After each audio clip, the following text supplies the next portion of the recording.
নমস্কার বন্ধুরা, আমি মৌসুমি। আমার চ্যানেলে সবাইকে স্বাগত।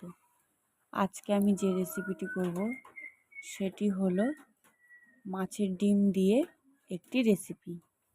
এর জন্য প্রথমে মাছের ডিমগুলোকে আমি বড়া করে নিয়েছি।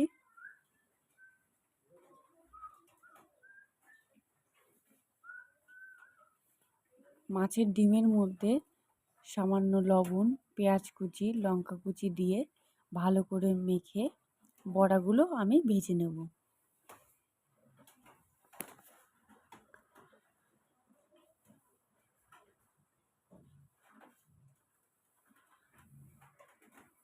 এরপর কড়াইতে তেল দিয়ে ওর মধ্যে দিয়ে দেবো পেঁয়াজ কুচি আর টমেটো কুচি।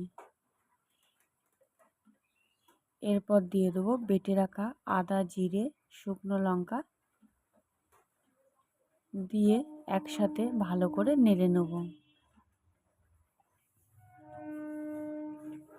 এরপর দিয়ে দেবো লবণ, হলুদ দিয়ে মশলাটাকে ভালো করে কষিয়ে নেব। এরপর দিয়ে দেবো ভেজে রাখা আলু দিয়ে আবারও ভালো করে আলুর সাথে মশলাটাকে কষিয়ে দিয়ে দেবো পরিমাণ মতো জল। এরপর কিছুক্ষণ ঢাকা দিয়ে দেবো।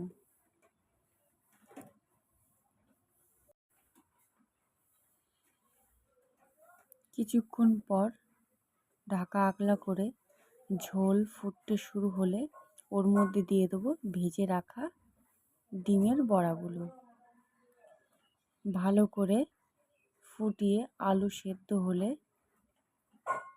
ঝোলটা মাখো মাখো হলে তৈরি আমাদের ডিমের বড়া দিয়ে আলুর তরকারি।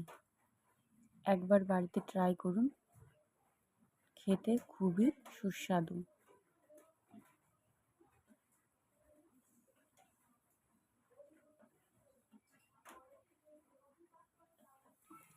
আমার রেসিপিটি যদি ভালো লেগে থাকে শেয়ার করুন ও সাবস্ক্রাইব